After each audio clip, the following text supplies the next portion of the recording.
You're listening to episode 71 of the Confident Writer podcast with Jane Pike.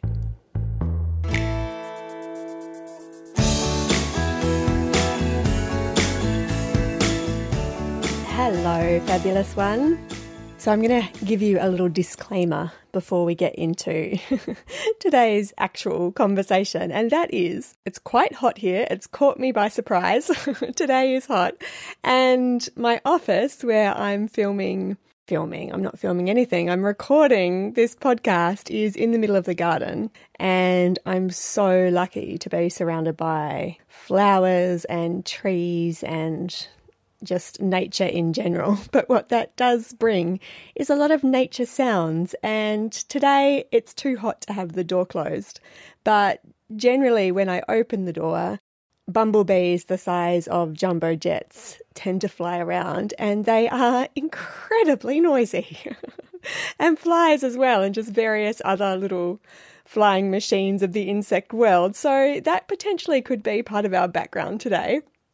And I think I'm just going to roll with it because the other option is for me to start to kind of internally combust, and I'm choosing that as the least favourable option of our two choices. So this week's been, it's possibly been a little bit of a stinker, to be honest. I haven't had the best week, and that has come for a couple of different reasons, and the details of which I'm going to spare you of. But one of the things that really provoked me to talk about this particular topic today was that I shared it in the JoyRide sharing circle. So you JoyRiders out there will have a little bit more of an inkling about what it is that I'm talking about. And off the back of that conversation, lots of other conversations started around a similar theme. And so that I'm not being too cryptic, I might as well just get straight into it now. So one thing that happened was I had a communication with someone this week, a non-work related communication, just to put that out there, a personal communication where the person on the other side, in my opinion, was being a bit of an ass. And it was unprovoked and it kind of sideswiped me, I guess, and I found myself feeling very upset and thrown off centre as a consequence of this, because it was really something that I didn't see coming. Now, on the face of it, when we have these types of situations, and all of us, just as part of our shared humanity, have had situations where something has come at us and we're like, what was that? Or like, where did that come from? And it's really destabilizing, right? And there are some situations that you just can't make better because everything is not in our control, unfortunately, as much as we would like to think so. And the other side of that is that, all of us out there come to every experience we have with our own stuff, with a unique way of showing up in our body, with our own sets of neuroses and strengths and everything that comes along that. And sometimes it's just really impossible to predict what they are, and you can inadvertently, I guess, I don't want to say trigger, but kind of like bring up something for someone, even though you have all of the best intentions. So that was a very ambiguous background, but I think you have an idea, roughly at least, about what it is that I'm talking about. And in JoyRide and in the work that I'm doing all the time with lots of different writers, these scenarios come up time and time again, like interpersonal relationships, coaching student relationships, relationships between barn members and different associates or writing friends, where there's some kind of friction that arises, or there's something that you don't see eye to eye on, or there's a confrontation, or perhaps you need to make a change in some way that's purely motivated by needing to do what feels right for you and your horse. But as a consequence of that, someone takes it personally or the wrong way, or, so on and so forth. There's so many different variables of this. And so what I thought I would talk about today is the process that I've been going through over the course of this week, and I've been deep in it and thinking about it a lot. And I also want to put out there, I'm far from perfect. I get stuff wrong all of the time. I do this work, and my fascination with it is so much because I live what it is that I'm teaching and really do my best to dive into it and to be, to kind of go to those places which we might consider the dark corners, as well as gravitating more towards what it is that gives us that innate sense of aliveness and vitality. So what I want to talk about today is taking the high road. Like, how is it in those situations where you're slighted or you feel like you've been treated unfairly or something has gone pear-shaped in a communication between you and someone else? How is it that we can be okay with ourselves? How is it that we can, and when I say be okay with ourselves, what I mean is, how is it that we can hold on to our own integrity? So when we look back, we think, you know what, that was really hard or that was really tough, but I did good. I did the goodest that I could in that situation with what I was able to muster at the time. So for me, it was a communication that happened online, and I read the message and was like, whew, okay, that was not what I expected. And your immediate response, right, is one of defense. It's like, back the truck up for a second. Like, let's just have a look at this piece. And what are you talking about here? And like, hey, I've got a completely different idea in my head about these situations that you're referring to. And so it's very easy to get into this dialogue of kind of combative dialogue of flinging stuff back and forth, which starts to treat the interaction like a pass-fail test, like a win or lose situation, which we know is never really the case. And it also fortifies the depth of feeling on both sides, so that if you're responding from a really activated place, from a place of it being adrenalized and kind of defensive, then it breeds more of the same. But it's very hard to step back from that in the moment. It's very hard. So I'm not going to sit here and say like, take a breath, take a breath and just step back. It's going to be fine. Like, no, in the moments it's really not fine, and you don't feel fine, and you feel justified in what it is that you want to say. And perhaps you are. That's the other thing. Perhaps you are. In the work that I do, when I talk about managing emotions, what I'm primarily referring to is managing the physiology of an emotion. It's getting a little windy outside, so I'm hoping that's not too distracting.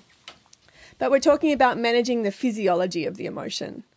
And what does that mean? That means that as we're in the midst of an emotional experience, there's a certain biochemical response, there's a physiological response, and that is what gets too much for us. We can't contain the level of activation, the level of energy that's released in response to different situations. And when that ability to do so, or when our ability to do so exceeds our capacity, that's where we're no longer in control or intentional about how it is we're directing the flow of things. So it was interesting to observe my own response to this, because I do a lot of work, I guess, around creating a bigger container for myself. And the motivation has come from a variety of different sources. We're talking all the time about how to do this in relation to our horses. And there's a podcast I did a while back that if you haven't listened to it, called I'm Afraid to Canter, where I talk about the energetic resonance of emotions with our horses, and how if that doesn't jive with our ability to hold it energetically also in our own body, then we negate it or shut it down or block it in some way. And this is the same conversation on a physical level, I guess. But when I observed what it was that was happening within me, I was able to create a space between what it was that I was experiencing and the need to react in that moment. Now, did that mean that I wasn't upset or angry or all of the above? No, it didn't mean any of those things. It just meant that I had a moment, a gap, a moat between my island and the mainland, where I was able to say, okay, what makes me feel good about the way that I respond to this, right? What makes me feel good? So my answer was to do something which I do frequently, and that is to play the long game. And I think this is so important. This is so important in horse training. This is so important in these types of interactions that I'm talking about right now, where you're having some kind of confrontation or communication breakdown or relationship glitch, where we need to actually project ourselves out of the immediacy of the moment. And it's very consuming in the moment. It like swallows you whole. And you're like, okay, if I'm playing the long game, if I'm looking at this from the future, looking back, what would make me feel good about this? How do I want to approach this? And so that long game perspective allowed me to respond to the situation with integrity. Now, that doesn't mean that I took shit. I don't know how to say this any other way, but like, it's that I was listening to a podcast by Brené Brown the other day, and I'm paraphrasing, and I'm actually like demeaning this quote because it was such a great one, but it was basically like, that's right, do no harm, take no shit. And it was this great quote. And I'm like, yes, that's so much it. It's like, stay open, stay loving, stay vulnerable, but don't take stuff that's not yours. Don't take stuff. That doesn't mean that you have to be flaccid and kind of disconnect from your backbone. And so that was the approach that I took. I'm like, I want to make sure that I respond to what it is that's being offered to me with integrity, with love, but also with self. So it's not, like, I get what you're saying. I appreciate that might feel true for you, but this is my take on the situation. This is how I feel about the situation. And this is what I'm going to hold for you and what I'm not going to hold for you. And also beyond that, it really is about staying in integrity with yourself. So it's like, what do I need to express, and how do I need to express that in a way that when I leave this conversation, I feel good about what it is that what it is I gave to it, right? And all of us have probably had these experiences where you kind of spew out responses. And in the moment, that feels like, when it's motivated by that sympathetic activation where you're like, oh, and you kind of spew it out, or you let it go in a way that it just tumbles out of you. There's like a moment after that where it feels better because it's like you've popped the release valve. But then only moments after that, so like only a few seconds later, it's like, oh, it actually doesn't feel good. And that's because I believe when we act out of integrity with what is ultimately true for us, the energy exchange isn't cyclic. And when I talk about energy exchange, I'm not talking about how it's received by someone else. I'm talking about what it does within us. So if we respond with integrity, with strength and with love, which is how I hope to engage with it, with anything really, I feel good about myself, and that is done independent of what I hope to or expect to or will receive from the other person, right? It's independent of that. So operating within your own integrity and creating a boundary for yourself doesn't mean that it's going to be received with open arms. You're not going to receive a round of applause necessarily. So there could be kickback off that. And I think this is where people get derailed as well, or get confused, because you think, okay, I'm going to come at this with my best self. I'm going to stay measured. I'm going to be non-reactive. I'm not going to be personal or judgmental. I'm just going to say what's true for me. And then we think, how could that possibly be misinterpreted? And inevitably it's misinterpreted. And then we feel an anxiety or a guilt that perhaps we didn't do the right thing.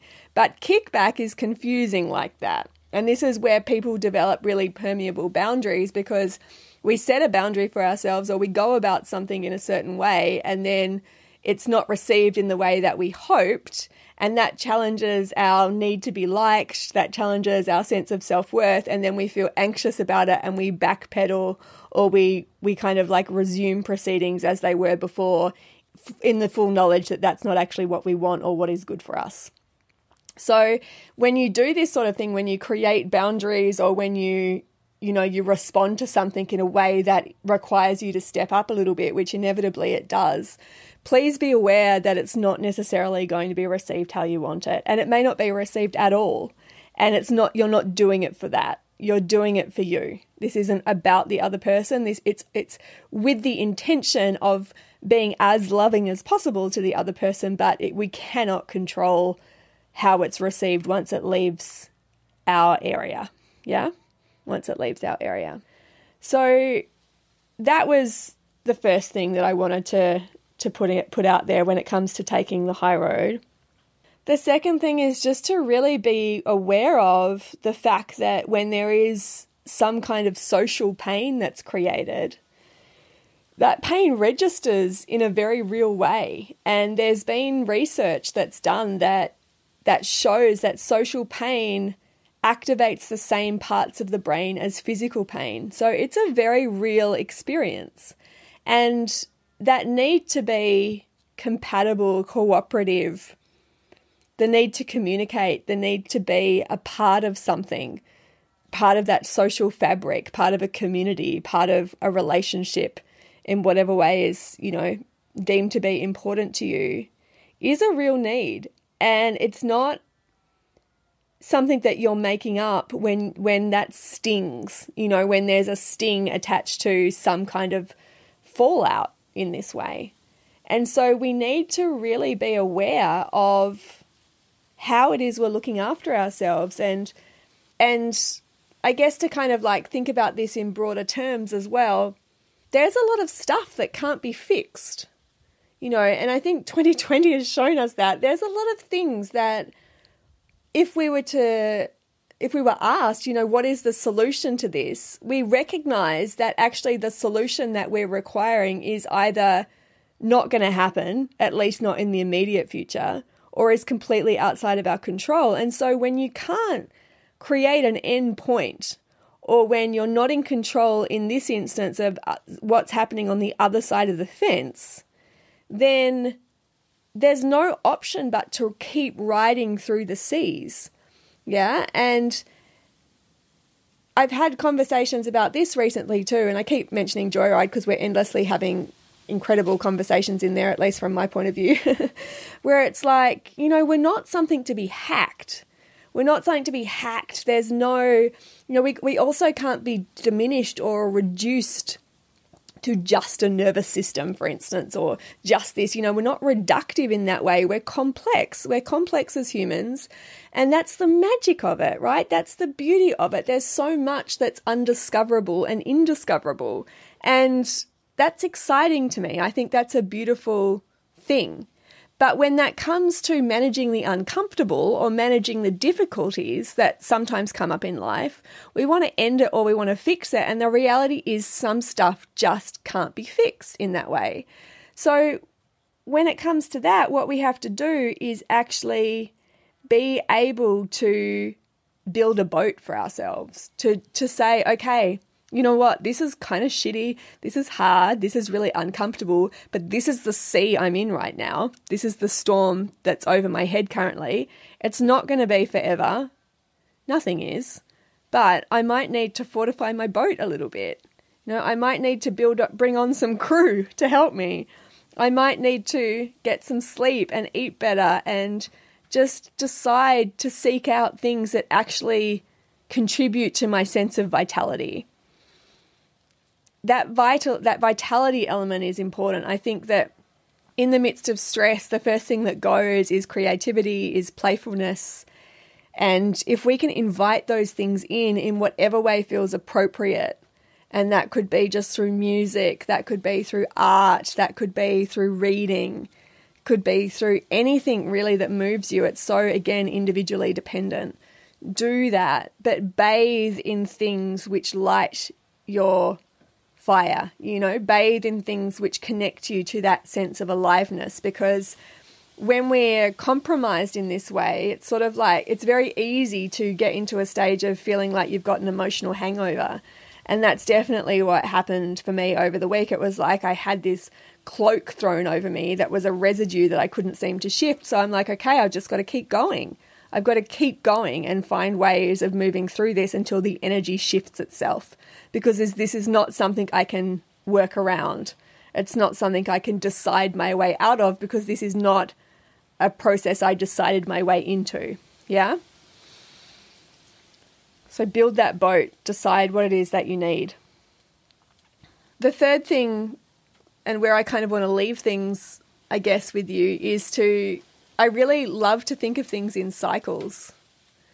Everything that we're a part of is cyclic. Nature is cyclic. Seasons are cyclic. Hormones are cyclic. The way that we live is cyclic. And energy exchanges, conversations, relationships are cyclic as well. And it's my belief, when we have a situation where there's some kind of engagement with someone else, right? It's either a conversation, a relationship, a situation, anything you can really kind of superimpose on that. But there's something, there's some kind of like duality to it. And then the other side of that, the other person disengages or refuses to communicate, or, sort of ends the process, and you don't feel like the process has ended, right? Then what happens is that natural need to finish the communication loop. I'm just going to shut the door because it's getting a little bit windy.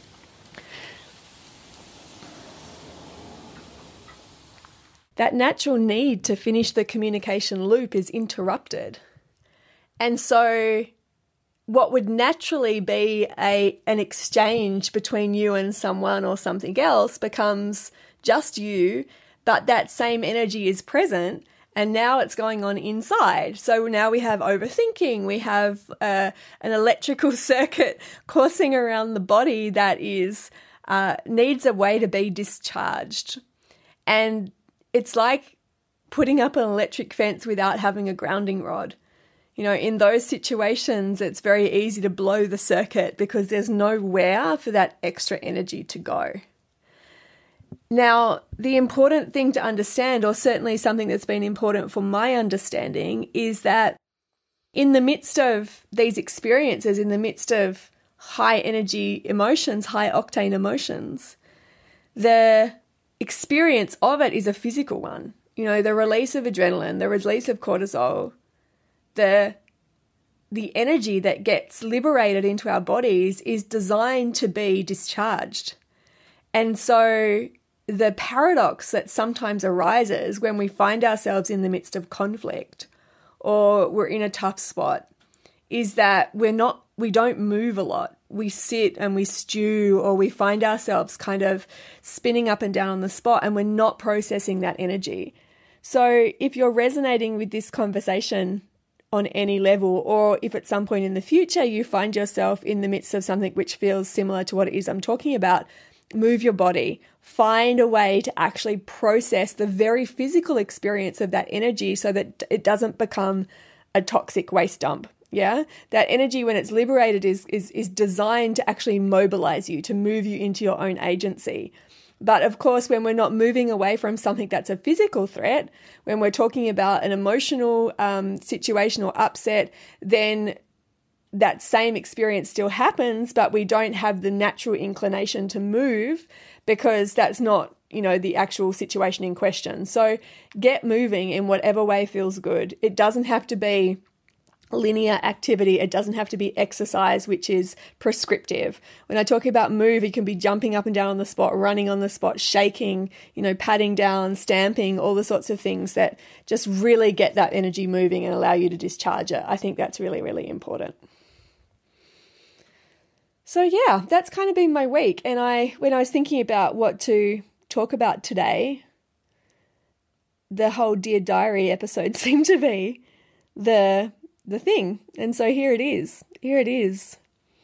This is my version of taking the high road. and one that I would certainly at the moment, I don't know if recommend's the right word, but like, if I was talking to someone else going through the same thing, I think that this is the approach. We have to have perspective. We have to have reverence for ourselves, reverence for the situation, and the ability to zoom out and see it from a bigger picture so we can decide what the future version of ourselves would feel good about and what allows us to maintain our own integrity.